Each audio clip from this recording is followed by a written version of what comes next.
Mungkin saya akan memulai untuk mempersingkat waktu. Saya akan izin untuk share screen. Saya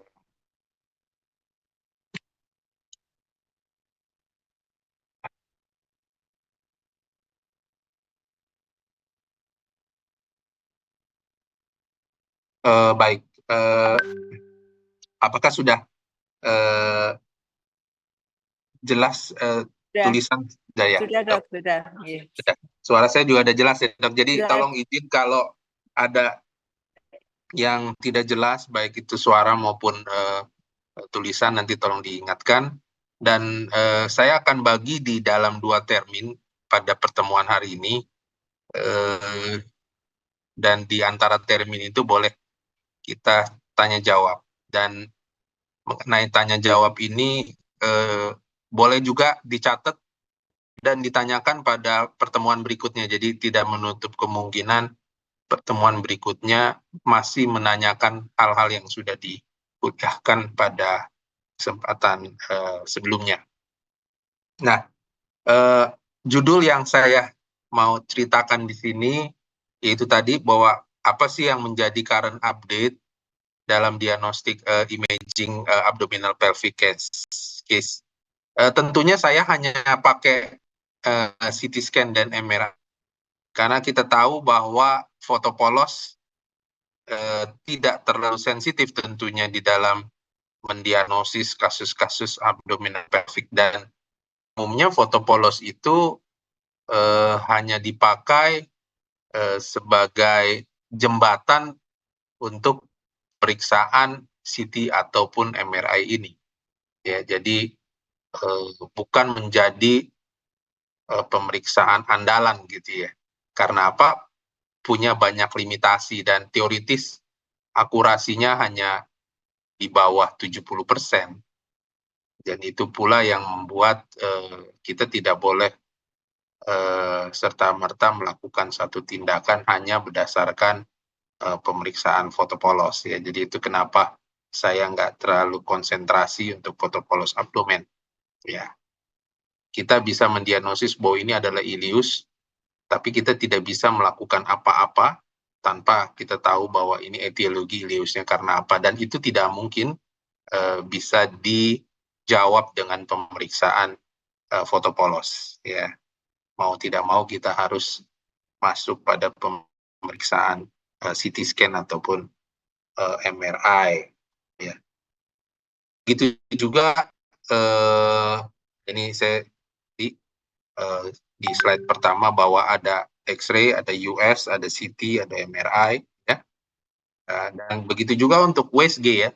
USG untuk kasus-kasus abdomen pelvic hanya sifatnya screening ya. Jadi kita tidak bisa melakukan tindakan hanya USG saja terus selesai ya. Lebih banyak USG ini hanya sebatas oh ini ada tumor, selanjutnya dilakukan pemeriksaan CT MRI, oh ini ada sesuatu lah di dalam intraabdominal yang dilanjutkan pada pemeriksaan CT ataupun MRI. Ada memang pemeriksaan yang namanya contrast enhanced ultrasonography ya, dan ini memang bisa memiliki akurasi jauh lebih pada kontras ya, dan itu terutama pada kasus-kasus di liver maupun di ginjal ya, yang dimana CT scan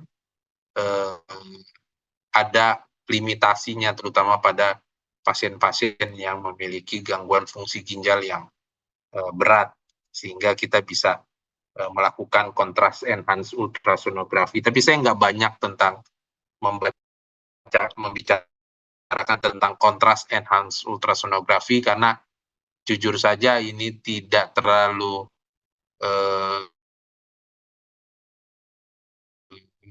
ngetop gitu ya di Indonesia karena memang dalam dia kontrasnya gitu ya, sehingga pemeriksaan ini termasuk pada dokter-dokter yang bergerak di bidang clinician ya. Dulu memang di RSCM ya, hepatologi mengerjakan ya, tetapi karena obat kontrasnya itu mahal dan hampir harganya mirip dengan CT scan, jadi lebih baik ya dilakukan CT scan dibandingkan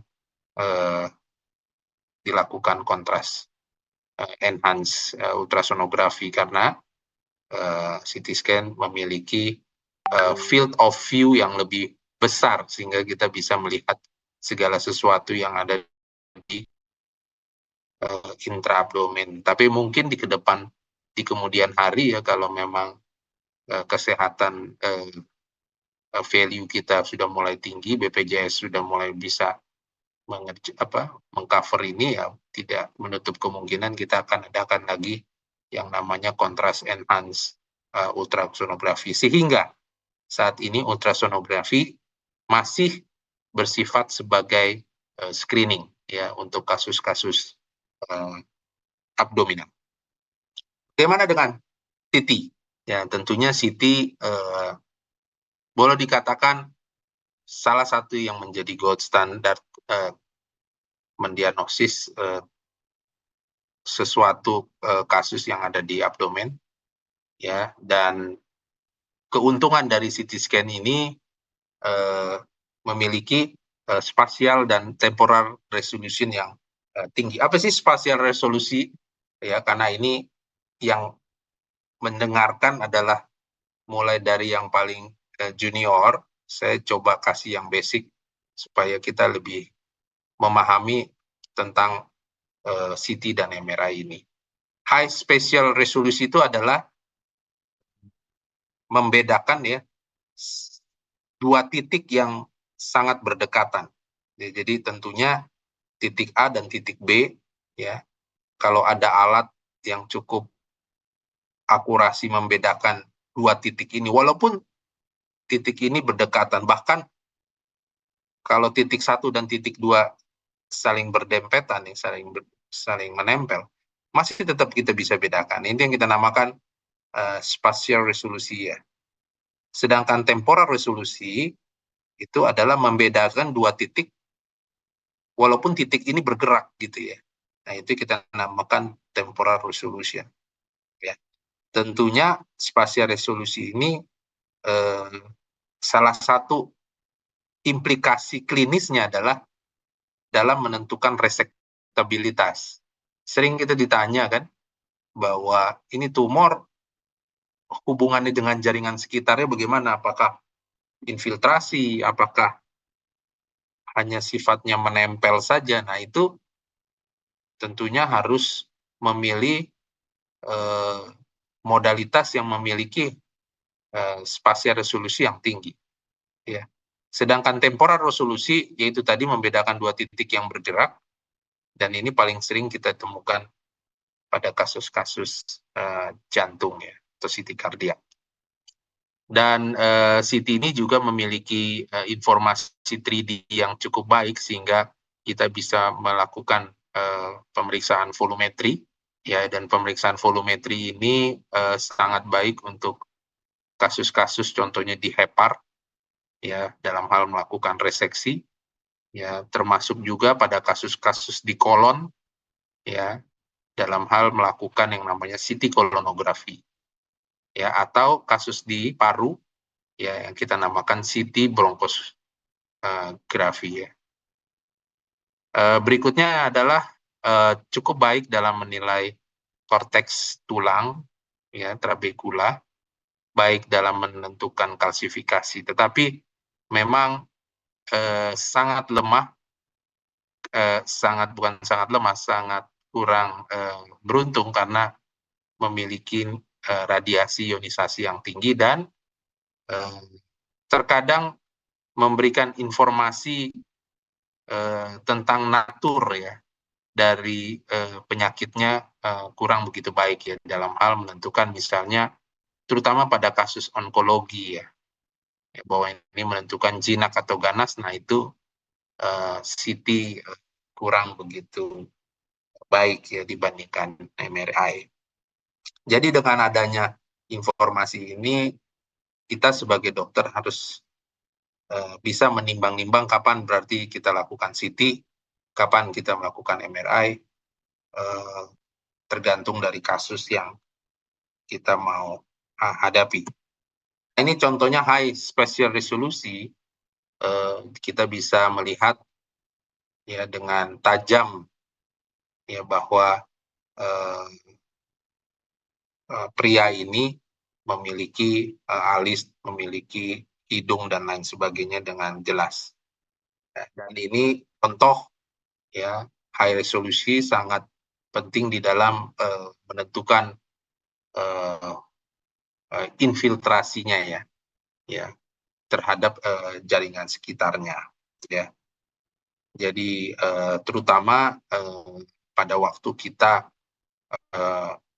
memastikan apakah lesi atau tumor sudah menginfiltrasi arteri ya, karena kita tahu bahwa organ vaskuler kan kecil ya, jadi harus memiliki modalitas yang memiliki spasial resolusi yang tinggi. Jadi tidak menutup kemungkinan, saya katakan tidak menutup kemungkinan bila ya dengan pemeriksaan MRI misalnya pada pemeriksaan yang awal kita masih sulit menentukan resektabilitas, tidak menutup kemungkinan kita melakukan pemeriksaan CT scan untuk memastikan keterlibatan organ di sekitarnya. Jadi kesimpulannya begitu ya. Jadi kita tidak perlu ragu, tidak perlu malu untuk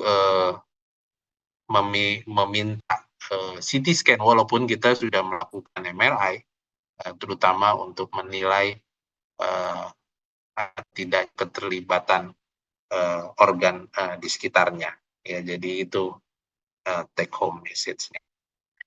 Spasial resolusi untuk CT kardiak ya, dan saya nggak terlalu banyak karena saya memang bukan ahli untuk CT kardiak ya. Dan ini contohnya ya, kelemahan dari CT scan pada organ-organ tertentu kurang begitu baik ya, sehingga diharapkan organ-organ ini sebaiknya dilakukan pemeriksaan MRI sebagai gold standard ya. Apa itu? Organnya tolong diingat dan tolong dihafal: hepatic biliary, rektal, prostat, dan reproductive system. Jadi kalau kita menemukan kasus yang organ-organ ini, sebaiknya kita lakukan dengan pemeriksaan MRI. Dan jelas tentunya kita coba bandingkan antara atas dan bawah ya, atas to CT dan MRI. Kita bisa melihat lapisan demi lapisan pada pemeriksaan MRI, sedangkan pada pemeriksaan CT scan kurang begitu baik ya. Bahkan di sisi kiri ini kita bisa melihat bahwa di CT scan masih mungkin kita tidak bisa melihat lesinya dibandingkan pemeriksaan MRI pada kasus liver ya. Jadi ini yang membuktikan. Dan tentunya pasti semua pada tahu bahwa di MRI yang membedakan dengan CT scan memiliki yang namanya functional imaging. Ya, kalau CT lebih banyak bicara tentang apa namanya anatomical ya, kecuali CT perfusion ya, kita bisa melakukan fungsional, tapi di abdomen kan kita tidak pernah melakukan CT perfusion ya.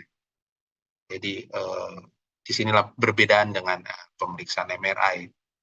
Ya, kita bisa melakukan functional imaging, dan functional imaging ini tentunya berhubungan dengan informasi natur ya dari disease-nya. Jadi kalau ditanya jinak ganas, kalau di CT susah memastikannya, ya mau nggak mau kita lakukan MRI ya. Atau pada pasien-pasien yang post terapi gitu, di CT kan susah. Penyengatan di CT scan ya pada pasien-pasien onkologi ya, kemudian di terapi terus kita melihat masih ada lesi, terus kita lihat lesinya menyangat gitu ya. Pertanyaannya, apakah lesi menyangat ini merupakan lesi yang masih viable? Terkadang sulit gitu dengan melakukan CT scan, karena kita tahu bahwa fibrosis sendiri bisa memberikan penyengatan gitu, kontras. Walaupun ini berbeda dengan penyengatan kontras lesi patologis, di mana fibrosis umumnya memberikan penyengatan pada fase delay. Ya, itulah kenapa khusus buat post-therapeutic evaluasi, kontras harus dilakukan multifase. Ya, tetapi balik lagi ya, kita harus konfirmasi apa itu betul fibrosis atau tidak. Nah, dengan MRI tentu jauh lebih mudah membedakan bahwa ini partial respon atau sebenarnya sudah complete respon. Itulah kenapa ini ya melakukan pemeriksaan MRI ya untuk memastikan. Dan di MRI itu untuk fungsional cukup banyak ya, mulai dari contrast enhancement dynamic atau diffusion atau menggunakan kontras khusus atau kita melakukan spektroskopi dan lain sebagainya. Dan ini yang saya coba tadi ceritakan bahwa sangat akurasi pada organ tertentu, tetapi ya untuk pasien-pasien pediatrik ya pasien-pasien pregnancy, saya rasa MRI ini merupakan pilar pertama ya dibandingkan CT scan. Jadi ini yang jadi pegangan kita gitu ya untuk yang pediatrik maupun yang pregnancy. Ya, dan penggunaan kontras pada MRI ini sangat ditentukan dari trimesternya, ya trimesternya. Tentunya pada trimester ketiga aman, ya. Sedangkan pada trimester yang pertama dan yang kedua sangat ditentukan dari benefit. Saya mengatakan benefit ya. Jadi tidak ada kontraindikasi absolut ya pada pemeriksaan MRI menggunakan kontras pada pasien yang pregnancy ya. Kalau memang bicara benefit lebih baik dibandingkan cost-nya, ya kita tetap lakukan walaupun itu pada trimester pertama ataupun pada trimester yang kedua. Ya, jadi itu penting sekali. Ini contoh kasus ya di mana tadi kan saya katakan, oh ini kok nggak jalan ya. Oke, nanti saya akan ceritakan ini nanti pada sesi berikutnya deh. Jadi itu cerita tentang, gambar itu sebenarnya cerita tentang MRI lebih baik dibandingkan CT scan pada kasus biliary yang tadi saya katakan. Ya, di mana pada MRI terlihat lesinya, pada CT scan tidak terlihat.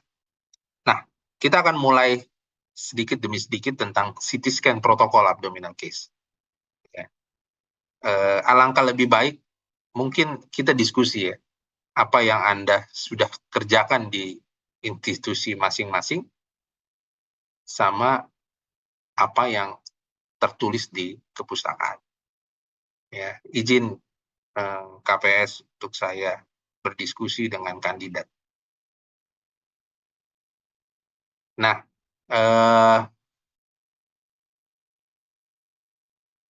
di institusi Malang, gitu ya. Kapan biasanya dilakukan non-kontras CT scan? Silakan siapa saja boleh jawab. Lebih enak kandidat kali ya. Mohon izin, Dokter. Mohon izin, Suara Dokter. saya jelas ya? Iya, Dokter. Jelas ya saya? Jelas, Dokter. Oke.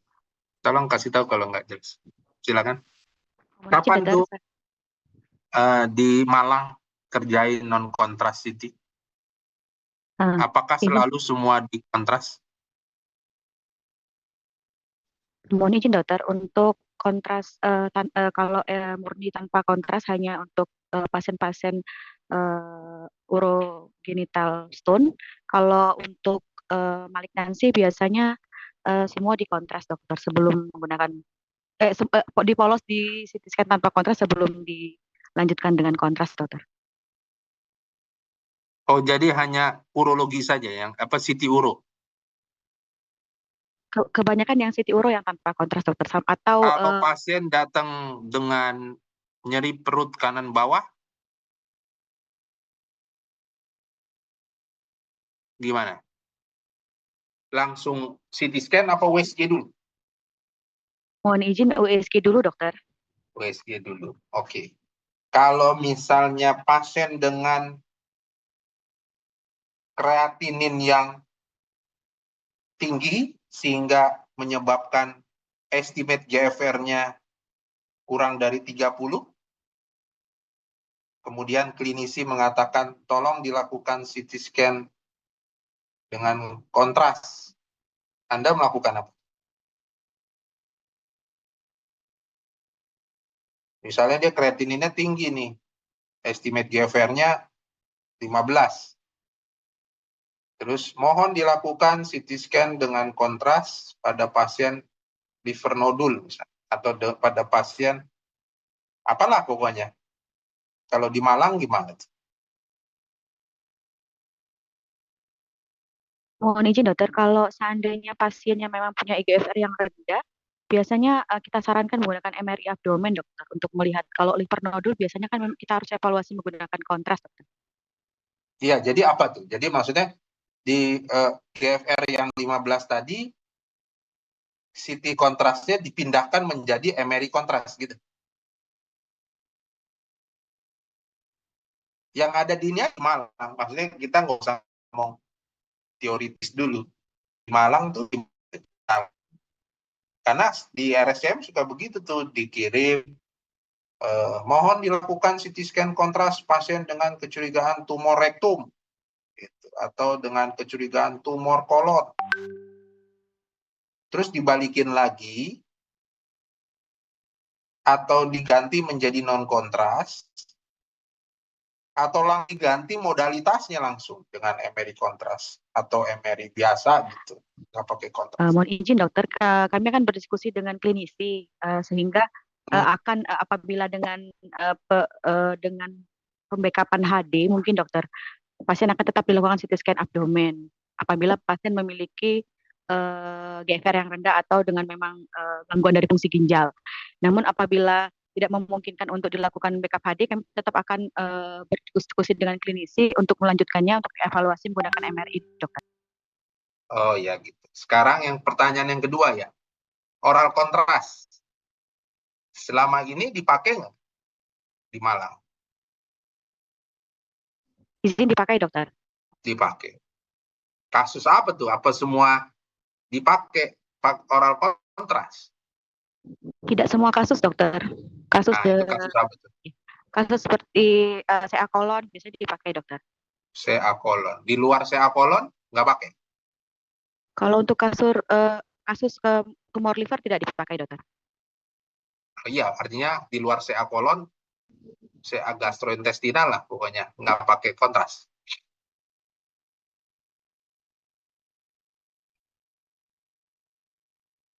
Misalnya CT uro atau ya pokoknya evaluasi metastasis, nggak pakai kontras ya, oral, maksudnya oral ya. Iya, Termasuk dokter. yang rektum ya, nggak pakai ya. Kan ada yang namanya rektal kontras.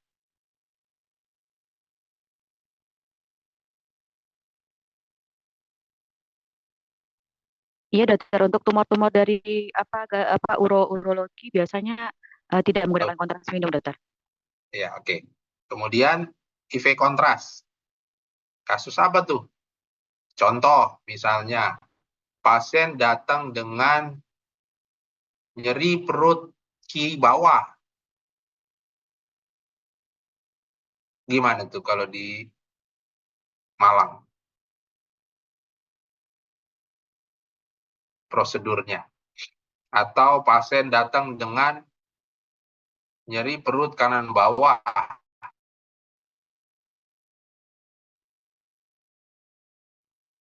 Kalau onkologi oke lah ya. Kita setuju. Radiologi kedapatan apesnya kan. Diagnosisnya belum jelas. Mohon izin, dokter. Putus-putus, dokter. Oh, putus-putus ya? Oh, sorry. Ya, jadi kapan kita pakai kontras? Sudah jelas, Dok. Sekarang udah jelas? Halo, sekarang udah jelas nggak?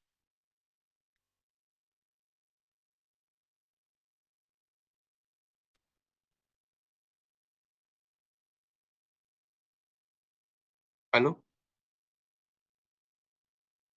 Iya, Sekarang Dok. udah jelas? Jelas, Dokter. Jelas. Jelas, Dok.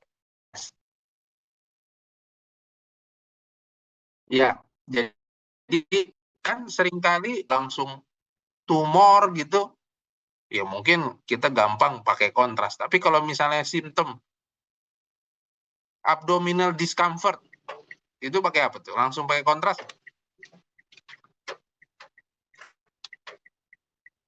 Atau nyeri perut keseluruhan? Silakan PPDS, saya Pakai, gantian. Dokter. Pakai kontras? Izin, Dok. Pakai, Dokter. Apa namanya? Langsung gimana? Iya, Dok. Kalau kasus Halo? belum jelas, Nggak pakai? karena masih ada kemungkinan berbagai penyebab, jadi kami pakai kontras IV, Dok.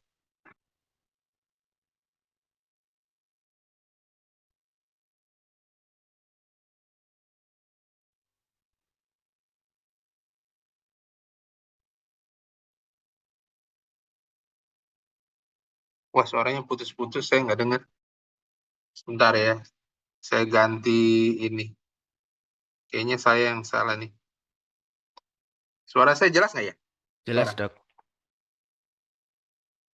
Ya. Jadi ya gimana, pakai kontras atau tidak? Pada kasus-kasus yang tidak jelas atau belum Kalau jelas misalnya penyebabnya, kami datang pakai kontras, Dok. Oh, langsung pakai kontras. Iya, Dok. Langsung pakai kontras. Oke. Seandainya datang di emergency, bukan gitu. Pemakaian kontras ini harus dengan informasi urea creatinine atau bisa langsung?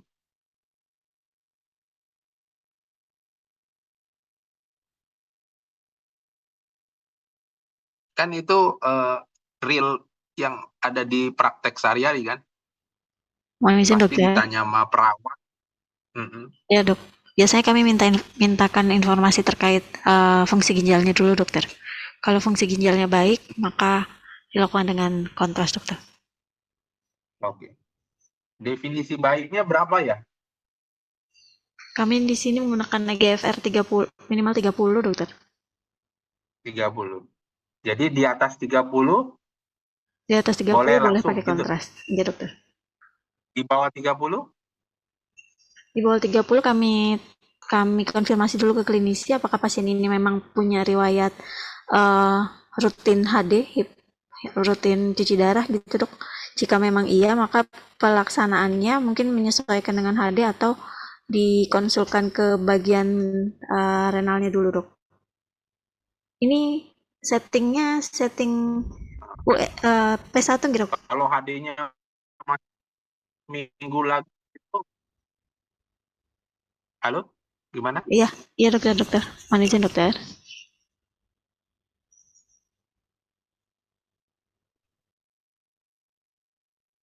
Ya, jadi kalau HD-nya misalnya dia datang sekarang, HD-nya seminggu lagi, nggak boleh pakai kontras. Kalau seperti itu berarti tanpa kontras atau ganti modalitas, misalnya di USG dulu gitu, Dokter. Untuk screening Oke, ya, asal nyeri perutnya dari mana. baik. Terima kasih. Jadi ini saya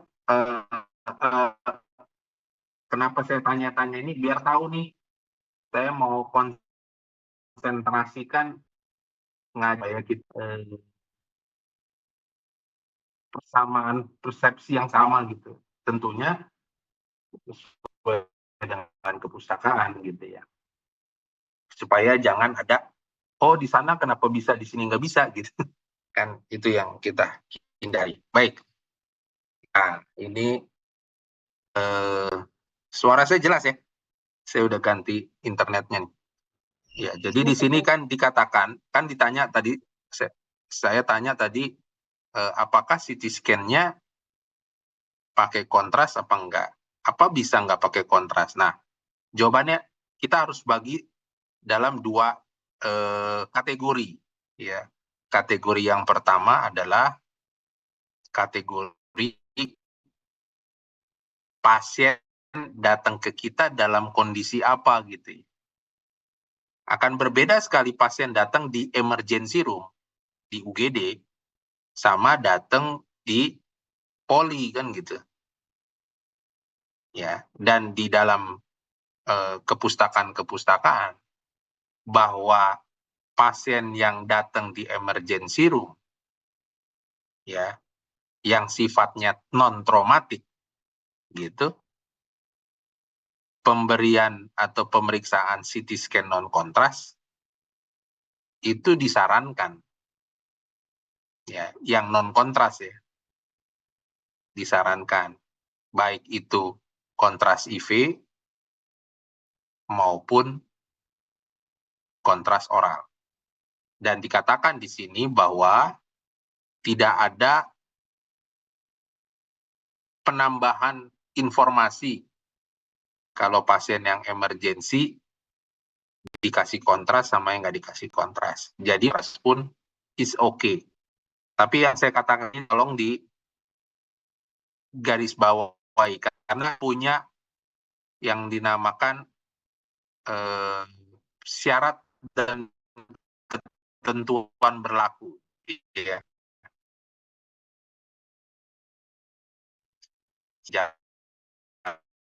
Emergency department, terus trauma. Khusus buat yang trauma, Anda harus pakai kontras. Ya. Sekali lagi, kalau kasusnya trauma, ya, Anda harus pakai kontras. Itu tidak boleh di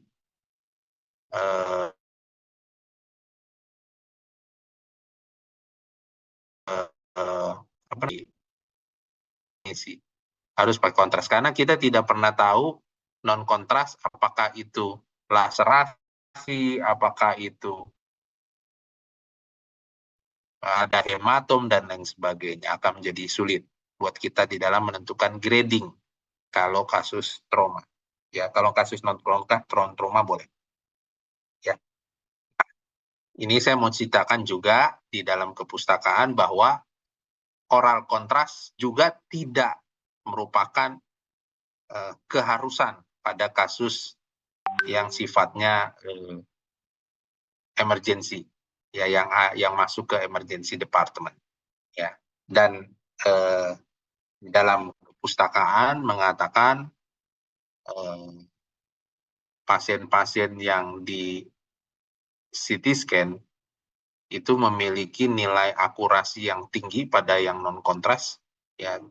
Contohnya pada kasus ini adalah appendicitis memiliki nilai sensitivitas yang tinggi. Bahkan dalam beberapa literatur, kalau pasiennya settingannya masuk ke emergency department, penggunaan kontras itu akan memperlama tindakannya.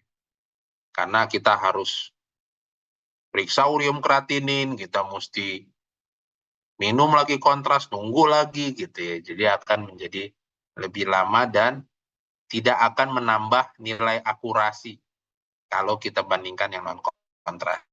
Kembali lagi ini kalau settingannya pasien datang ke emergency department, ya.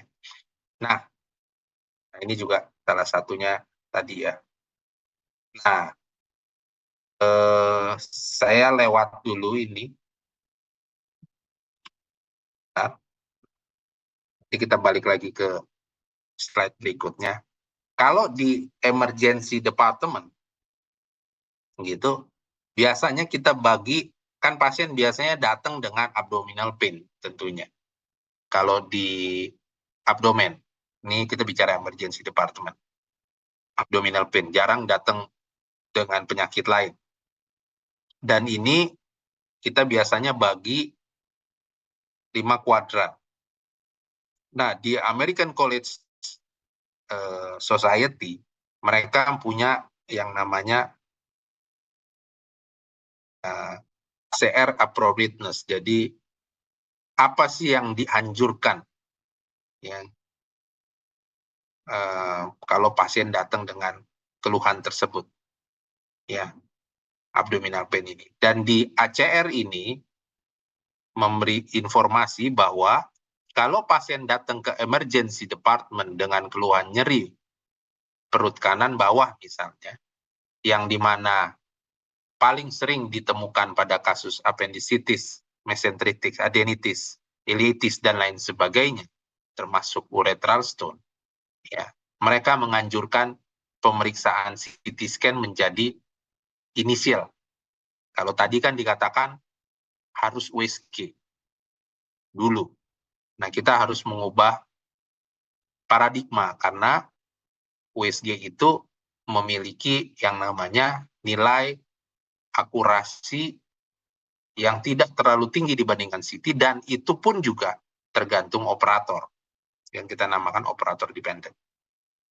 Ya, jadi di American College Society dan European College Society, kalau nanti Anda searching, bahwa khusus buat right lower quadrant pain, CT menjadi gold standard, ya, bukan USG. Beda kalau dia di nyeri kanan atas, karena kanan atas itu ada kolesistitis, bisa abses dan lain sebagainya, dan USG itu masih menjadi peranan sebagai initial modality, ya. Tapi kalau kanan bawah tidak. Beda dengan anak-anak. Nah, ini saya mau ceritakan, ya. Jadi jangan melihat dalam satu populasi, tetapi beda populasi. Kalau pada anak-anak USG masih menjadi punya peranan penting. Karena apa? Karena pada anak-anak yang dihindari adalah radiasi, dan tentunya akurasinya masih lebih tinggi, ya, di dalam menentukan diagnosis penyakit nyeri perut kanan bawah. Karena anak-anak dinding perutnya masih tipis, lemaknya masih kurang, artinya akurasinya akan menjadi masih lebih tinggi, ya. Hal-hal yang menjadi bias, hal-hal yang menjadi kesulitan di dalam melakukan USG pada anak-anak menjadi lebih berkurang, ya. Dan ini beberapa penelitian meta-analisis menunjukkan kalau dengan USG mendeteksi salah satu contoh lah penyakit akut appendicitis, kalau yang paling sering kan kita appendicitis, ya, USG itu sensitivitasnya 78%, 91% pada CT scan. Jadi jarang kita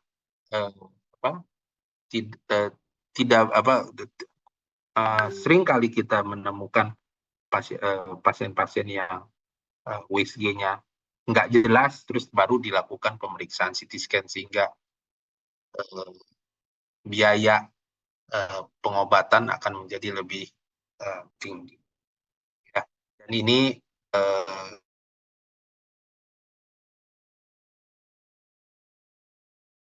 juga mau mengatakan bahwa ini, ya, incidence maupun konsulen itu nggak terlalu sulit untuk mendeteksi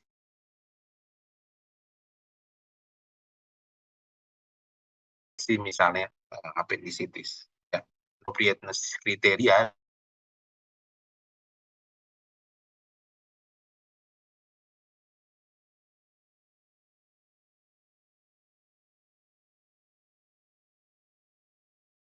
di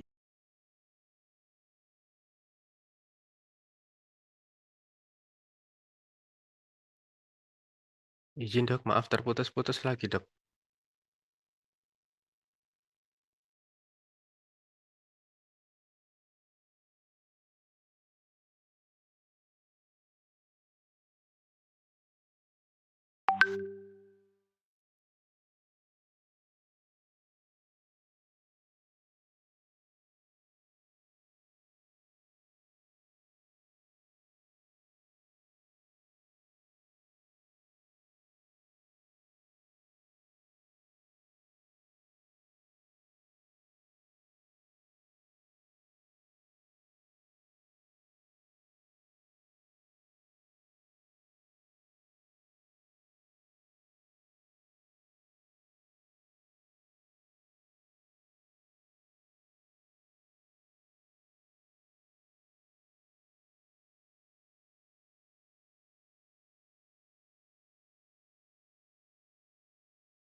Maaf saya mati nih. Aduh.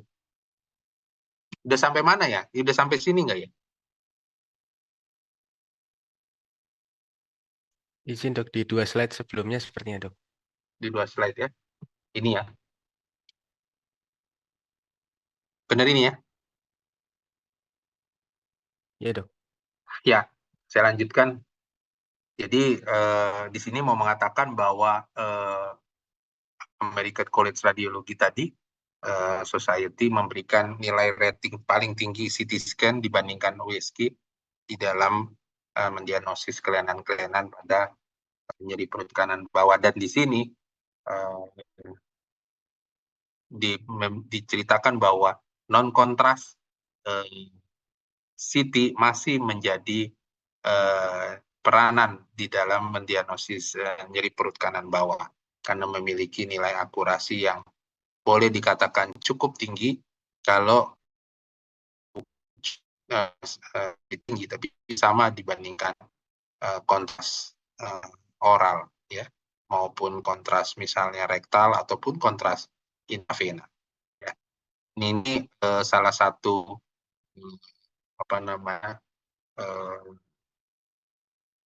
gambaran di dalam menentukan appendicitis, ya, di mana appendicitis sangat ditentukan dari kaliber, ada tidaknya fat stranding, ada tidaknya penebalan muka, ya. Dan kalau kita menemukan adanya appendix misalnya yang lebih dari 9 mili atau lebih dari 1 cm, itu kita namakan definite untuk appendicitis. Sedangkan kalau masih di bawah 9 cm, 9 mili, kita masih mengatakan probable, ya. Kecuali di bawah 9 mili disertai fat stranding. Nah, itu kita namakan definite definite appendicitis, ya. Jadi di sini dikatakan 6 sampai 10 ditambah fat stranding. Jadi ingat saja yang definite ini, ya, ukuran yang lebih dari 9 mili atau 10 mili, atau kalau di bawah 9 atau 10 disertai tanda-tanda inflamasi yang lain, ya. Apa itu fat stranding, apa itu penebalan penyangatan kontras, ya. Itu juga merupakan salah satu tanda inflamasi. Nah, ini kalau kita bicara probabilitas, ya, kenapa angka 9 mili itu penting, karena probabilitas untuk terjadinya appendicitis lebih tinggi dibandingkan di bawah 9 mili, ya, antara 51 dengan %. Jadi contohnya ini, ya, walaupun kita hanya melihat minimal fat stranding, tapi kalau ukurannya sudah lebih dari 9 mili, kita boleh mengatakan ini sebagai definite appendicitis akut. Ya. Tapi kalau kita melihat appendixnya masih kurang dari 9 mili, ya, apalagi kita tidak menemukan adanya fat stranding, ini yang kita namakan possible appendicitis. Jadi kalau kita ketemu nyeri perut ditemukan begini, jangan bilang sesuai gambaran, tetapi masih possible sebagai appendicitis, mohon korelasi dengan klinis. Ya, ini contohnya bahwa udara, ya, di dalam appendix tidak menjadi patokan bahwa tidak ada appendicitis. Ya, contoh pada kasus ini, walaupun ada udara, ya, kita melihat adanya fat stranding. Walaupun ukurannya di bawah 9 mili, tetapi karena sudah ada fat stranding, ya, walaupun masih ada udara, kita bilang ini suatu appendicitis. Ya. Kadang-kadang kita nggak melihat appendixnya, ya. Kita melihat hanya ada udara, ya, di level parasikem, appendixnya nggak kelihatan, hanya kelihatan ada udara dan cairan. Ya. Nah, ini juga harus hati-hati, ya. Kita juga harus mengatakan ini adalah possible, ya, appendicitis, dan kita harus ditambahkan di dalam ekspertisnya. Ada kemungkinan ini adalah suatu perforasi, ya, walaupun kita nggak menemukan appendixnya. Perforasi ini, ya, kalau sudah lama dan tidak diobatin, ya, atau diobatin dengan pemberian antibiotik ya, akan terjadi yang namanya phlegmon. Kalau yang dulu tuh istilah kita appendikoinfiltrat.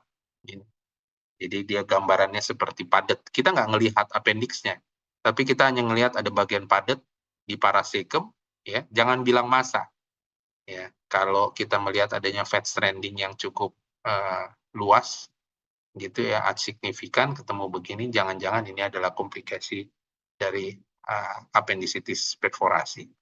Ya, yang dimana sebelum terjadi phlegmon atau appendikoinfiltrat, kita menemukan yang namanya abses ya dengan dinding yang tebal.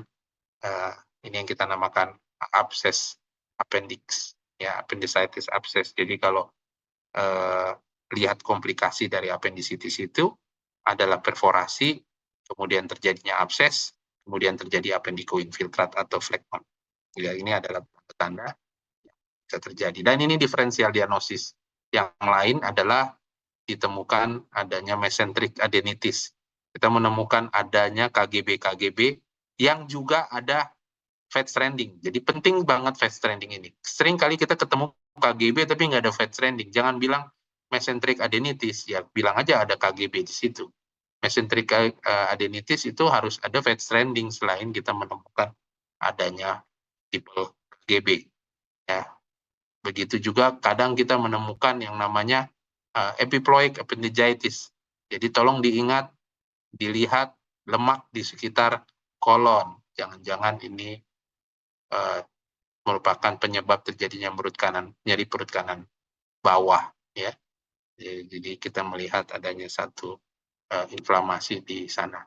Jadi demikian, kalau kesimpulannya nyeri perut kanan bawah, CT scan non kontras yang menjadi pilihan ya di emergency department ya untuk mendiagnosis suatu penyakit. Bagaimana untuk yang left lower quadrant pain? Sama juga, CT scan menjadi inisial. Ya, karena apa? Di left quadrant itu banyak usus. Tentunya bukan peranan USG lagi di situ, karena musuhnya USG adalah usus. Dan yang paling sering terjadi adalah di vertical. Dan kalau sudah terjadi komplikasi di vertical yang bisa kita lihat di non-kontras, ya, contohnya ini pada kasus ini adalah di vertical, ya, ada fat stranding dan multiple outpouching, ya, yang dimana vertical ini, ya, kalau nanti terjadi komplikasi yang namanya divertikulitis yang terus-menerus dan akhirnya menyebabkan fistulasi ke buli-buli bisa saja. Nah, peranan intravenous baru ada di sini. Ya, kalau dia datang di emergency dengan nyeri, non kontras dulu.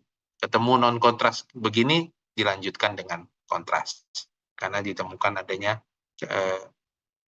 komplikasi dari divertikulitisnya. Ya, ini contoh tadi. Nah, bagaimana dengan diffuse abdominal pain? Ya, diffuse abdominal pain, ya, langsung pakai kontras is recommended. Jadi jangan tunda-tunda untuk pemberian kontras. Ya, begitu saya katakan tadi, syarat dan ketentuan berlaku. Ya, CT non kontras pada emergency room. Kiri bawah, kanan bawah, oke. Tetapi untuk diffuse harus langsung pakai kontras. Karena apa? Karena paling sering adalah bowel obstruction. Dan bowel obstruction ini pastinya ada etiologinya. Dan etiologinya akan sulit kalau kita tidak melakukan dengan kontras. Begitu juga mesenteric ischemia. Ya. Kemudian enteritis. Ya. Ini juga merupakan kondisi yang dimana semuanya ini harus menggunakan kontras. Nah, ini contoh kasus volvulus dengan nyeri perut semua. Ya. Dan volvulus ini tentunya pemberian kontras ini bukan mendiagnosis volvulus, ya, karena non kontras pun kita bisa mengatakan bahwa ini adalah volvulus, tetapi pemberian kontras di sini untuk memastikan apakah usus yang terlibat volvulus masih viabel apa tidak, karena ini bicara timing untuk kapan dilakukan tindakan pembedahan. Jangan sampai karena kelamaan untuk dilakukan tindakan ususnya menjadi tidak viabel, akhirnya kita harus potong ususnya, padahal sebelumnya adalah masih viabel. Jadi itu peranan dari kontras. Ya. Itu juga ini dissecting. Ya, pada kasus ini pasien datang dengan nyeri perut yang hebat, diffuse. Ya, dibilang adalah dispepsi. Ya. Kemudian mau dilakukan non kontras. Saya katakan ini tidak perlu pakai non kontras, harus pakai kontras karena pasti ada sesuatu, karena diffuse. Ya, setelah dilakukan kontras kita menemukan adanya dissecting aorta. Ya. Itu juga ini pasien, ya, ini seorang anestesi, dia datang ya, dengan nyeri perut diffuse, kemudian sampai pingsan pada waktu operasi, ya. Kemudian kita diagnosis dengan kontras, dan apa yang terlihat ada gambaran ileitis, ya, ilium terminal maupun ilium distalnya mengalami penebalan hematus.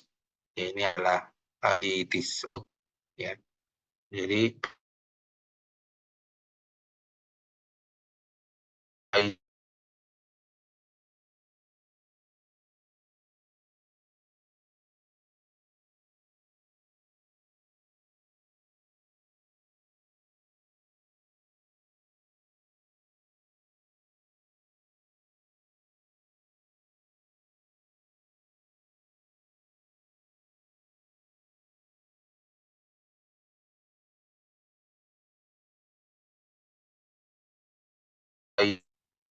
Mohon izin suaranya terputus dokter.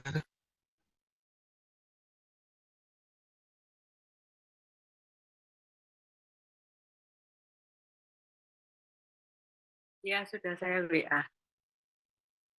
Belum dijawab. Tidak stabil mungkin jaringannya.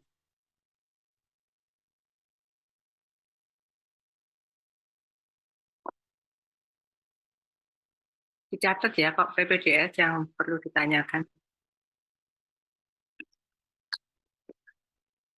Sampai di sini sudah banyak ilmu baru yang bisa kita dapat. Ini belum dijawab, dibaca juga ini sama Dr. Sahar.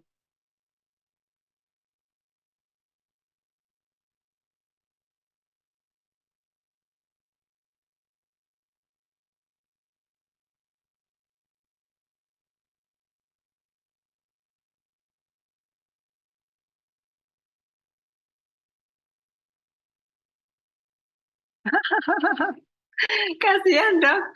Iya, monggo. Iya. Tidak apa-apa dok, tidak apa-apa.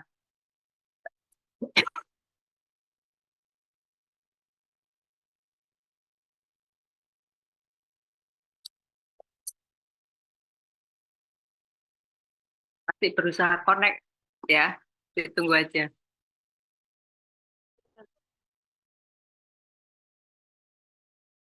Terus, baik dokter.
Halo,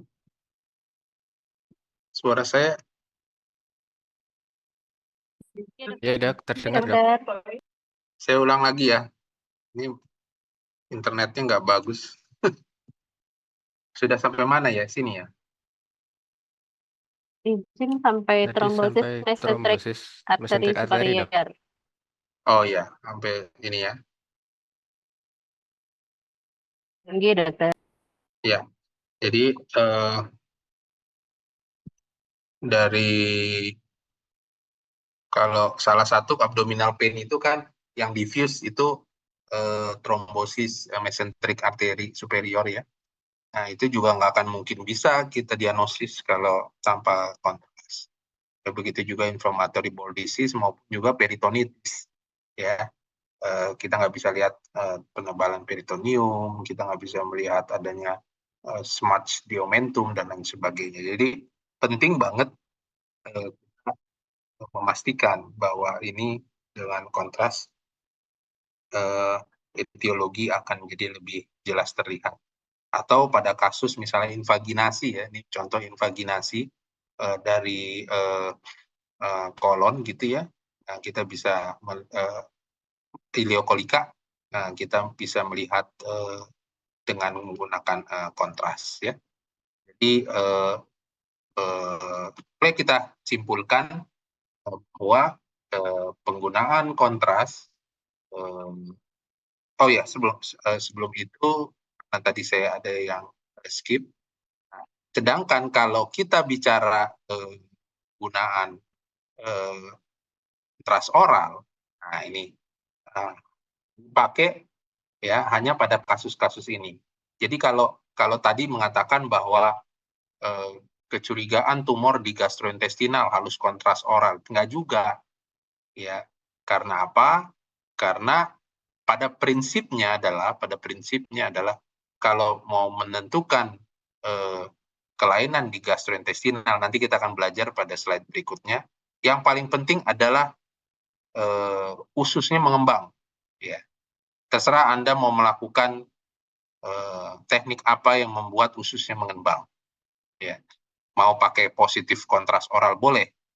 Ya, tetapi pakai negatif kontras oral dalam arti cairan boleh juga. Bahkan dikatakan kalau pakai positif kontras oral itu terkadang bisa tidak membuat dilatasi usus juga ya. Malah itu juga tidak akan menambah akurasi. Jadi yang paling penting di sini adalah bagaimana usus tersebut mengalami dilatasi. Dan bagaimana untuk bikin dilatasi usus ya Anda harus minum banyak pasiennya. Jadi diberikan cairan minimal 1 liter gitu ya, 1000 cc ya, yang harus habis dalam waktu 1 jam. Jadi itu lebih baik dibandingkan kita berikan kontras oral. Ya. Kontras oral hanya dilakukan kalau misalnya ada kecurigaan fistula, ada kecurigaan bowel leak, ya, atau ada kecurigaan interloop abses, ya. Nah itu kita bisa lakukan. Tetapi kalau hanya untuk menentukan ada tidaknya penebalan, ada tidaknya massa di gastrointestinal, distensi usus dengan menggunakan cairan minum negatif masih disarankan. Ya, jadi itu penting yang harus kita pelajari. Ya. Nah, ini saya mau ngasih tahu bahwa intravena abdominal CT hanya dipakai untuk kasus-kasus yang kalau non kontras masih indeterminate, misalnya tadi ya kasus appendicitis non kontras misalnya kita lakukan masih tetap nggak bisa, ya kita lakukan ya. Atau pada kasus tadi misalnya abdominal pain yang diffuse langsung intravenous, itu kita langsung lakukan. Nah, khusus buat trauma atau onkologi setting, intravenous harus kita lakukan. Ya, tidak boleh non kontras dulu baru menjadi kontras ya, khusus buat trauma dan onkologi. Tetapi kalau yang non trauma itu masih boleh dilakukan, terutama pada kasus yang non kontras masih tidak terlalu jelas ya.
Ya, kita lanjutkan ya. Saya maaf putus lagi.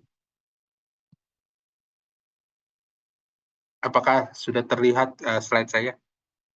Sudah, Dok.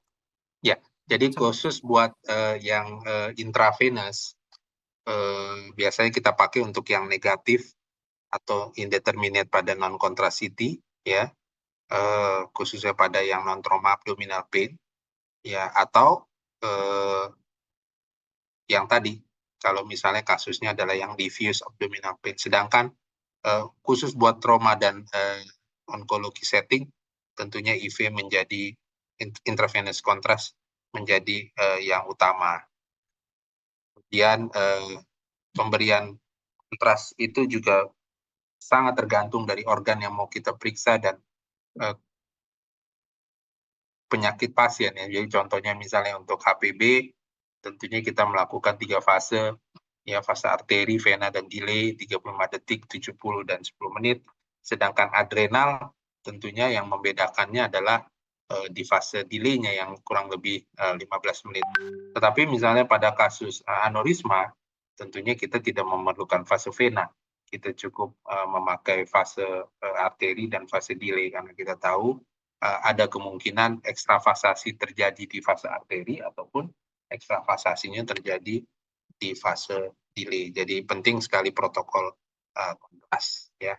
Dan mengenai kapan kita lakukan kontras, tentunya ada protokol karena yang kita takutkan adalah kontras induced nephropathy ya, di mana kontras induced nephropathy ini bisa terjadi adanya peningkatan pada kreatinin ya, kurang lebih 1,5 kali dalam 48 sampai 72 jam ya setelah pemberian kontras. Dan ini tentunya terutama pada kasus-kasus yang memiliki faktor risiko. Jadi kita harus melakukan stratifikasi ya, di mana stratifikasi misalnya pasien yang memiliki kelainan ginjal sebelumnya atau pasien orang tua dan lain sebagainya yang nanti Anda bisa lihat di guideline ESUR itu harus dilakukan yang namanya rehidrasi ya, di mana rehidrasi ini kita lakukan sebelum dan sesudah pemberian kontras ya. Dan ini adalah tadi yang saya sudah katakan sangat ditentukan dari kelainan pasien ya. Maksudnya riwayat pasien ada DM ya, ada hipertensi dan lain sebagainya. Nah, kalau pasien memiliki yang dinamakan urium kreatinin ya sebelumnya, itu bisa kita pakai. Dan kalau pada keadaan akut ya kita bisa pakai urium kreatinin 7 hari ya, sedangkan kalau keadaan kondisi yang tidak akut masih kita bisa pakai 3 bulan. Jadi tergantung data urium kreatinin yang pernah dilakukan pasien ya, jadi 7 hari dan 3 bulan. Nah, khusus buat yang emergency examination ya, kita tidak perlu melakukan pemeriksaan urium kreatinin ya, dan itu sangat tergantung dari kondisi pasien. Artinya kalau pasien masih bisa menunggu untuk pemeriksaan urium kreatinin, kita lakukan ya urium kreatinin. Tapi kalau tidak bisa, kita boleh melakukan CT scan langsung menggunakan kontras ya, tanpa ada dasar urium kreatinin. Dan ini sebagai pegangan kita di dalam ESUR guideline terbaru dalam hal melakukan rehidrasi, yaitu 0,9% 1 ml per kilogram per hour selama 3 jam sebelum dan sesudah 4 jam sesudah kontras masuk, khususnya kalau pemberiannya secara intravena ya. Kalau orang angiograf, orang radiologi intervensi, ingatnya yang di intraarterial contrast medium administration ya, kalau yang diagnostik intravenous ya. Dan ini tolong diingat baik-baik tentang rehidrasi ini, dan sekali lagi sangat tergantung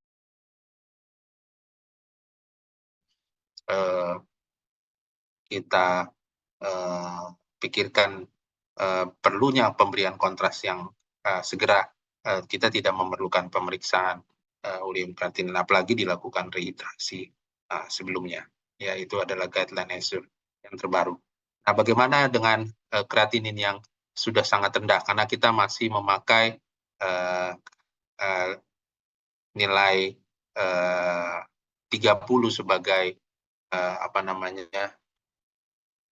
Nah, ini ya, estimate 30 ya yang memiliki risiko untuk terjadi kontras induced nephropathy. Tapi bagaimana pertanyaannya kalau pasien memiliki estimate GFR di bawah 30? Masih boleh dilakukan penggunaan kontras, dan sekali lagi dikatakan di sini bahwa pasien-pasien yang sudah melakukan hemodialisis itu tidak harus dilakukan segera hemodialisis setelah pemberian kontras ya. Itu perlu diingat bahwa jadi kalau tadi misalnya pasien memang perlu kontras, kemudian jadwal HD-nya tidak besoknya gitu, bukan berarti kita harus tolak gitu ya, karena hemodialisa di sini tidak terbukti memproteksi atau membuat menjadi lebih baik setelah terjadinya kontras-induced nefropati ya. Jadi itu perlu digarisbawahi. Jadi kita boleh melakukan pemberian kontras tanpa mikir-mikir mengenai jadwal HD ke depan gitu ya. Dan ini merupakan flow charts dalam melakukan kapan kita melakukan pemberian kontras ya. Ini kasih tahu bahwa tergantung risiko kritikal ya. Kalau ada risiko kritikal kayak contoh kemarin saya dapat kasus nyeri perut hebat ya sampai shock dia ya, kemudian saya lakukan pemberian kontras tanpa memikirkan pemberian pemeriksaan urium kreatinin ya, dan apa yang terlihat di situ adanya rupture dari aneurisma arteri renalis ya. Jadi sebelumnya dibilang rupture tumor gitu ya oleh dokter sebelumnya, tetapi setelah saya lihat dan setelah saya perhatikan ini bukan rupture tumor tetapi ruptur dari aneurisma arteri renalis, dan langsung saya lakukan pemberian kontras tanpa ada pemeriksaan urium kreatinin sebelumnya supaya mencegah untuk terjadinya fatal ya. Dan ini sebagai guideline di suatu rumah sakit tertentu ya di Amerika ya, di mana sangat tergantung dari apakah kritikal atau tidak ya. Kalau misalnya dia tidak kritikal, baru kita pikirkan untuk pemeriksaan estimate GFR ya. Estimate GFR ini kita melihat apakah pasien masih punya data sebelumnya urium kreatinin ya. Kalau misalnya pasien datang dengan keadaan akut illness ya, sebaiknya urium kreatinin yang kurang dari 7 hari. Tetapi kalau masuk di outpatient ya, misalnya rawat jalan, biasanya rawat jalan kan ya nggak akut illness ya. Nah, itu kita masih bisa pakai data urium kreatinin 3 bulan sebelumnya ya, dan ini baru kita lakukan stratifikasi ya. Setelah kita melakukan stratifikasi apakah di atas 30, mohon maaf nih kecil mungkinnya, di atas 30 atau kurang dari 30 ya, nanti baru kita lakukan rehidrasi atau kita tidak lakukan rehidrasi. Jadi ini bisa menjadi pegangan untuk dilakukan pemberian kontras yang aman buat pasien.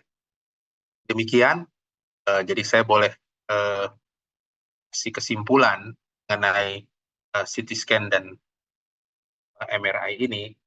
Pertama adalah non kontras biasa kita pakai ya untuk kasus-kasus emergency patient ya, terutama pada yang kasus tadi ya di daerah perut kiri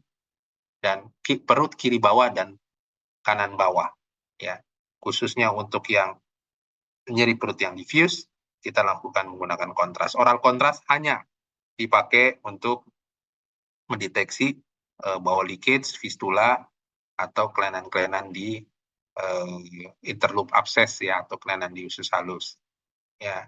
Nah, khusus buat intravena tadi ya, pada kasus yang trauma, pada kasus yang onkologi, atau kasus-kasus yang negatif indeterminate pada non kontras boleh dikerjakan ya.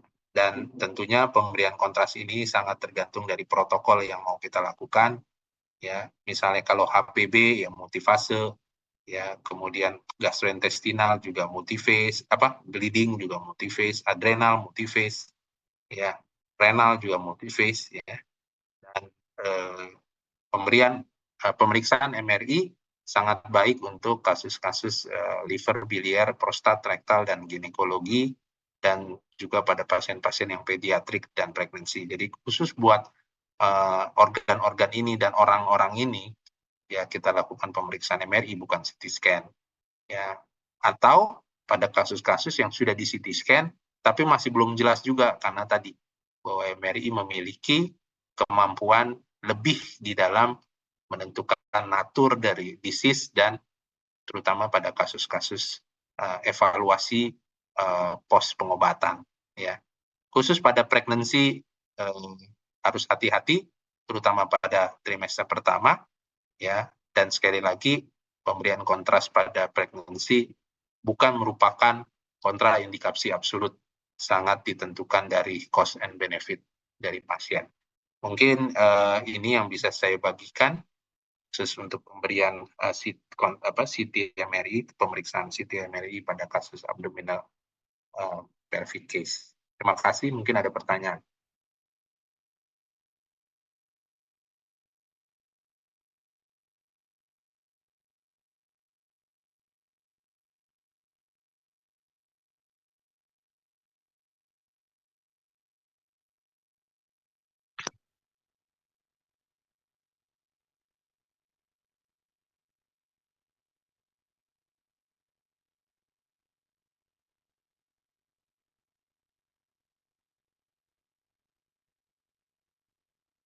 Silakan BPDS, mungkin ada pertanyaan.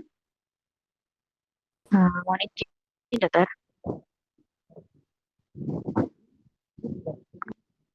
Mohon izin, dokter. Apakah suara saya terdengar, dokter?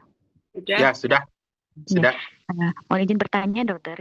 Mohon izin menyimpulkan, dokter, untuk pemahaman saya mengenai materi yang sangat bagus dokter berikan, sehingga memang sesuatu yang baru bagi kami untuk mengetahui bahwa CT abdomen tanpa kontras itu ternyata memiliki sensitivitas yang sangat tinggi untuk pasien-pasien yang memiliki kecurigaan dari apendisitis, sehingga tanpa kontras pun kita bisa mengevaluasinya dengan terdapatnya pembesaran atau tanda-tanda peradangan gitu dari appendix itu sendiri. Kemudian kita juga bisa mengevaluasi dari kemungkinan ada cairan pada peri appendixnya itu sendiri ya dokter. Kemungkinan dan tanda-tanda lainnya seperti peritonitis dokter. Sehingga memang untuk kontras tidak diperlukan untuk pemeriksaan ini. Mohon koreksinya dokter. Ya, baik. Jadi balik lagi bahwa maka itu tadi saya tanyakan apa yang menjadi protokol di institusi kita pada penggunaan non-kontras CT ini. Non-kontras CT dipakai terutama pada kasus-kasus pasien yang datang ke emergency room, ya, emergency department, ya. Dan biasanya yang kita langsung lakukan non-kontras CT itu adalah kasus-kasus yang di kiri bawah, kanan bawah, yaitu non-kontras sangat dianjurkan sebagai initial modality, bukan WSG, ya. Kecuali tadi misalnya kasus anak-anak, ya itu ceritanya lain sih. Kalau dewasa tidak, ya. Dan contohnya untuk yang kanan bawah ada salah satunya yang paling sering kita temui adalah appendicitis. Nah, kita ada istilah definite appendicitis dan probable appendicitis. Ya, definite appendicitis ya, artinya ini sudah pasti ini appendicitis, kemungkinan besar ya, dengan probabilitas di atas 51%. Apa itu? Ukuran yang membesar, ya tadi lebih dari 9 mili, ya, atau ya ukuran di bawah 9 mili tapi di atas 6 mili, karena kita tahu normal appendix adalah di bawah 6 mili, ya, tetapi disertai tanda inflamasi, ya misalnya fat stranding, ya, atau cairan dan lain sebagainya, itu adalah tanda-tanda inflamasi, ya, itu kita bisa mengatakan definite, ya. Dan di luar itu saya katakan jangan langsung kita bilang suatu definite appendicitis. Kita bilang adalah probable appendicitis. Ya, jadi contohnya misalnya ukurannya masih kecil, tapi ada fat stranding. Kita bilang ini probable appendicitis. Ya, mohon korelasi dengan klinis. Tetapi kalau yang sudah tadi, kita sudah boleh mengatakan sesuai dengan gambaran appendicitis. Jadi nggak perlu lagi mengkorelasikan dengan klinis, karena kita bicara probabilitas. Ya, probabilitas terjadinya appendicitis itu sudah banyak teoritis yang mengatakan. Atau yang ketiga, Anda tidak melihat tidak melihat suatu appendix ya. Ini pun juga probable ya. Tetapi yang Anda lihat adanya gambaran perforasi misalnya. Jadi kita bilang adalah perforasi ya yang masih mungkin berasal dari appendix. Yang kita namakan probabilitas appendicitis yang memiliki komplikasi perforasi. Nah, itu yang kita namakan probabilitas. Ya, jadi supaya jelas kita mempunyai kesamaan persepsi. Sedangkan kalau kita bicara nyeri perut diffuse, jangan sekali-kali kita katakan kita lakukan hanya menggunakan pemeriksaan non kontras, karena itu akan menjadi delay treatment. Ya, delay treatment. Saya pernah punya kasus, ya, ini seorang, nanti saya akan coba berikan nanti kalau ada waktu di pertemuan berikutnya, pasien orang terpandang hebat gitu ya, nyeri perut, nyeri perut diffuse, pertama dilakukan foto polos. Kemudian foto polos keluar dengan hasil ileus obstruksi. Habis foto polos, CT scan non kontras. CT scan non kontras hasilnya obstruksi dengan strangulasi. Habis strangulasi, habis non kontras, akhirnya karena saya bilang adalah strangulasi, ya, kemudian dilakukan operasi. Ya. Karena saya bilang adalah suatu strangulasi. Ya. Dan apa yang terjadi pada waktu operasi, ya, khususnya sudah tidak viabel. Ya, bukan hanya mengembalikan usus yang terpuntir tadi yang berstrangulasi, tapi mau nggak mau harus dipotong. Ya, jadi kalau kita sudah dari awal melakukan CT scan menggunakan kontras, hal itu mungkin tidak terjadi. Ya, yang namanya nekrosis ya dari usus yang mengalami strangulasi. Jadi itulah kenapa kita harus harus memperpendek pemeriksaan guna untuk mendapatkan satu ketepatan dan tentunya untuk mengurangi terjadinya komplikasi yang berat. Jadi itu yang perlu digarisbawahi untuk kita semua. Ya. Ada pertanyaan lagi? Izin bertanya, dokter. Mohon izin, dokter. Apakah terdengar, dok? Siap, ya, silakan. Mohon izin, dok, menyambung dengan pertanyaannya dokter Mel tadi, dok. Jadi sebetulnya kalau kita settingnya emergency dan klinisi itu yakin betul dengan Alvarado score yang tinggi, kita sebetulnya bisa dari emergency room-nya itu sudah menyarankan pada klinisi dengan CT scan abdomen dengan kontras nih, dok. Maksudnya tanpa USG dulu gitu, dok. Pripun, dok? Tanpa kontras. Kebenarannya, dokter. Tanpa kontras. Biasanya USG itu CT scan biasanya dikerjakan kalau klinisinya kan nggak jelas. Kalau klinisnya jelas kan pasti dia langsung open. Teoritisnya kan begitu. Ya. Tetapi kalau misalnya nggak jelas gitu bahwa memang ini suatu appendicitis, artinya dia meminta kita untuk melakukan pemeriksaan imaging kan. Nah, pemeriksaan imaging pasti kan ditanya sama kita. Pemeriksaan imagingnya apa, dok? Buat pasien yang nggak jelas nyeri perut kanan bawah ini. Tolong dokter perjelas gitu ya. Nah, artinya kan kita harus kasih cerita bahwa yang update-nya adalah CT scan. Ya.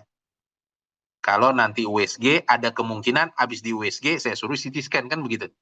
Jadi akhirnya akan menjadi lama buat pasien dan pemeriksaannya menjadi lebih tinggi gitu. Jadi itu yang mesti, kecuali ini anak-anak. Jadi jangan sama dengan anak-anak, karena anak-anak memiliki nilai akurasi USG jauh lebih tinggi dibandingkan orang dewasa. Gitu. Baik dokter, Demikian. berarti cukup tanpa kontras gitu nggak dok? Tidak Tanpa perlu kontras. menyarankan dengan kontras, berarti Nggak tanpa perlu. kontras ya dok? Tanpa Oh, kontras. nggih, dok. Emergency departemen semuanya dipakai tanpa kontras tadi, kecuali kalau nyeri perutnya diffuse atau Ya. berat. Nah, itu kita harus pakai kontras. Maka Ya. itu kita ada istilahnya red flag abdominal pain. Salah satu red flag abdominal pain adalah severitas dari nyeri perut. Kalau nyeri perutnya sudah sampai di atas 7, jangan coba-coba hanya pakai kontras biasa, non kontras. Itu akan terjadi mal diagnostis. Ya, langsung pakai kontras. Khusus buat yang itu ya, tapi di luar itu non kontras Anda bisa lakukan dan tanpa perlu kontras oral maupun kontras rektal. Terima kasih. Baik dokter, terima kasih dok. Lalu kalau yang possible appendicitis tadi dok, probable atau possible tadi dok, itu nanti ada kalau keluar ekspertisnya seperti itu, mungkin akan dari klinisnya akan dipertanyakan lagi apakah perlu evaluasi begitu dok? Ya, jadi kalau kita bicara possible kan artinya atau probable gitu, ya artinya sangat tergantung pada klinisi gitu. Dalam arti bagaimana judgement dari klinisnya, labnya atau pemeriksaan fisiknya gitu ya. Kalau dari kita masih mungkin ini appendicitis. Jadi kalau nanti klinisnya juga mengarah ke appendicitis, ya lanjut sebagai ini definite appendicitis. Gitu. Kalau namanya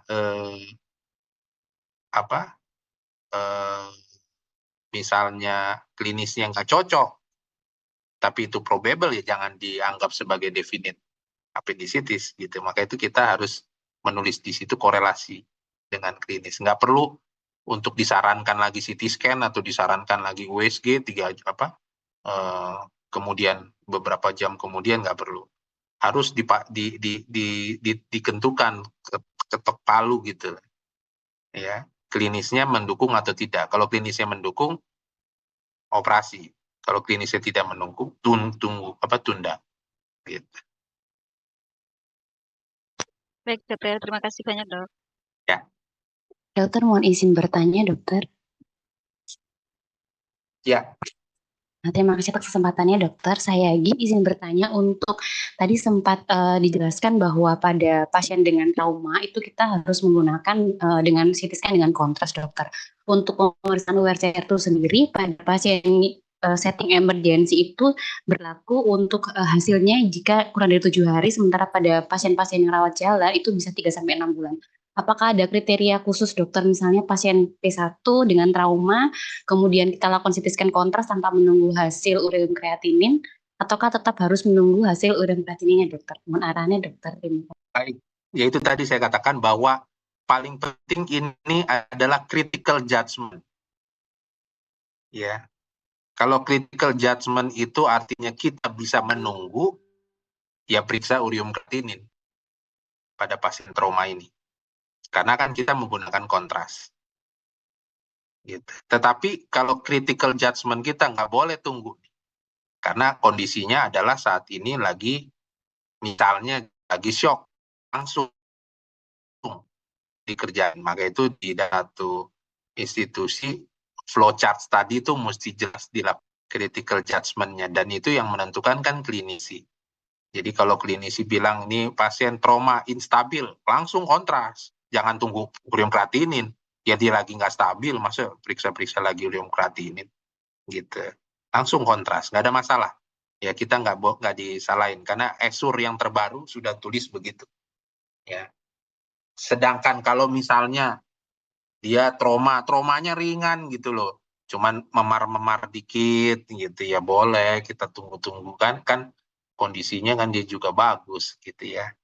Kita tunggu, kita tanya dulu, Pak, Bu, ada dasar data ureum kreatinin sebelumnya nggak?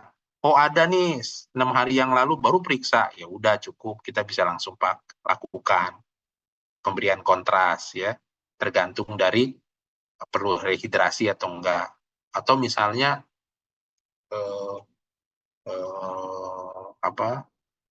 sudah di atas 30 misalnya kreatininnya estimate GFR, udah langsung kita kerjain kontras gitu.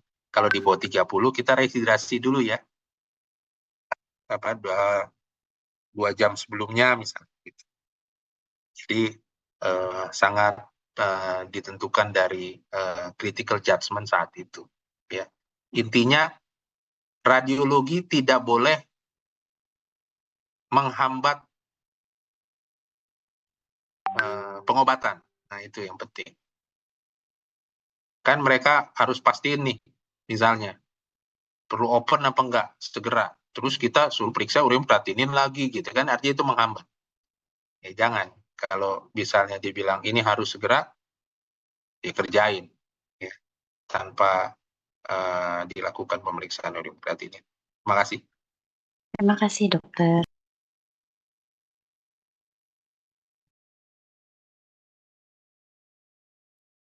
Ada pertanyaan PPDS atau ada 2 supervisor yang ikut loh ini dok. Oh iya. Ya, Dr. terima kasih. Rizky dan Dr. Aulia. Iya, nggak apa-apa dok. Kalau memang ada, Ada saya lanjut pada yang satu yang bawah. dokter ini berakhir di jam 5 atau dilanjutkan terserah Oh iya dokter. ya. Ya terserah.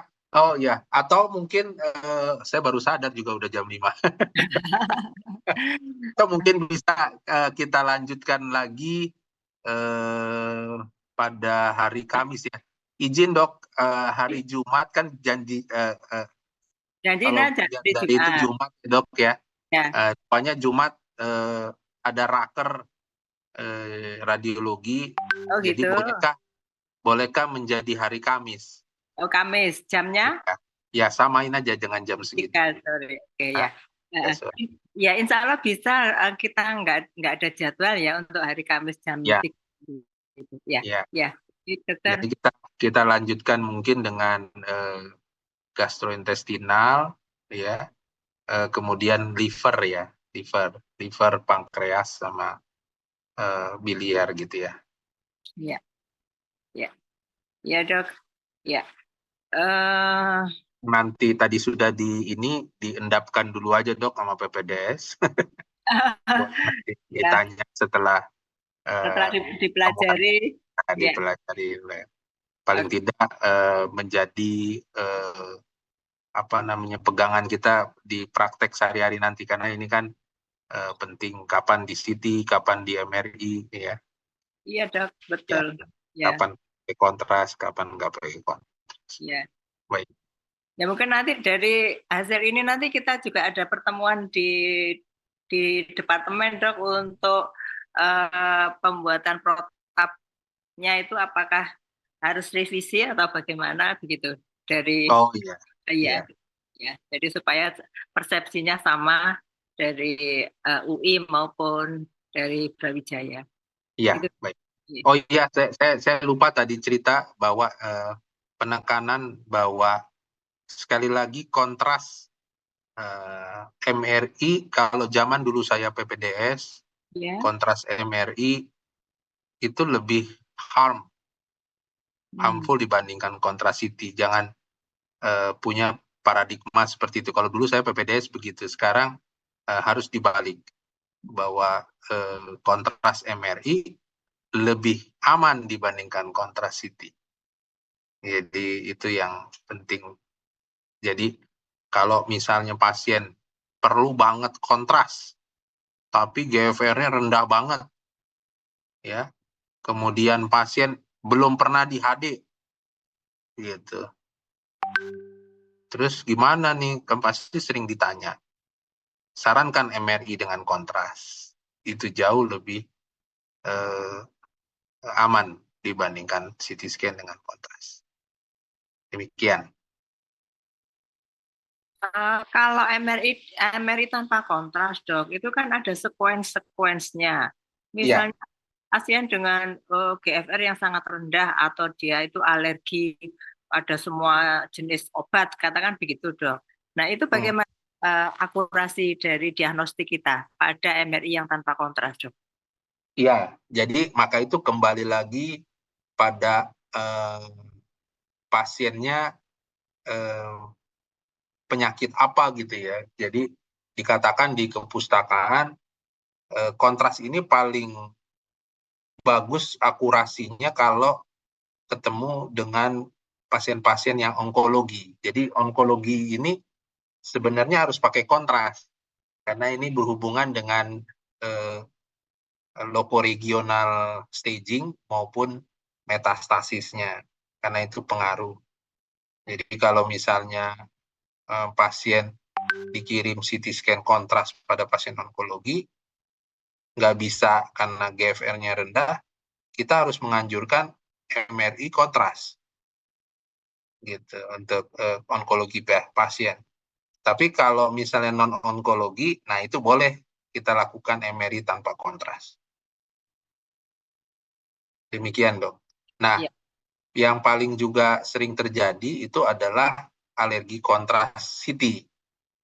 Nah, kalau alergi kontras CT, kemudian dia di CT, kita juga nggak boleh menolak untuk tidak dikontras. Karena di ESSUR guideline mengatakan kita boleh melakukan, tetapi dengan premedikasi. Ya, jadi kontrasnya harus yakin bahwa bukan kontras yang dia alergi. Yang kedua, dilakukan premedikasi. Nah, premedikasi itu bisa dilakukan dengan menggunakan pemberian steroid dan harus siap-siap emergency trolley kalau memang terjadi alergi. Jadi demikian. Jadi protokolnya demikian. Tetapi dikatakan di dalam guideline itu, kalau kita juga masih kurang berani untuk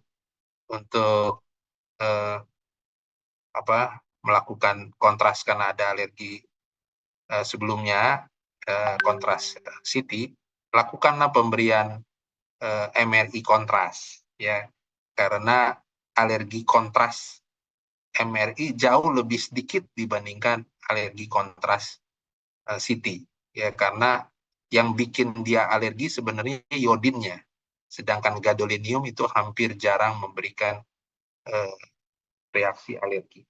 Mungkin itu yang menjadi tips-tips kalau kita ketemu pasien yang memang perlu dilakukan kontras. Ya, baik dokter, terima kasih banyak. Masih ada PPDS? Kalau disimpan dulu aja ya untuk untuk pertemuan Kamis ya dok ya, Kamis jam 3 sore ya dok. Mohon maaf nih putus-putus tadi dok. Saya akan cari tempat deh, kayaknya di RSCM nggak pas nih. Begitu ya. Ya mungkin banyak gedung di sekitarnya itu loh dok. Iya, saya nggak nyangka ini tadi banyak putusnya. Dan saya juga nggak bawa modem ya. Mungkin kalau saya bawa modem juga bisa jadi membantu ya dok. Iya. baik. Apa dok? Ya enggak apa-apa. Kalau sudah enggak ada, saya sampaikan terima kasih banyak dokter untuk pertemuan pertama pada sore hari ini, dan ilmunya sangat bermanfaat bagi kita semua ya. Untuk itu saya sampaikan terima kasih sekali dok, dan selamat sore. Selamat sore dok, selamat sore semuanya. Terima kasih dok. Terima kasih dokter. Ya, izin live ya dok. Ya, monggo dok. Ya, oke. Bisa kita akhiri ya, saya pamit ya. Tinggal ini kok 2 kode. Masih dikasih aja, saya cek Mbak.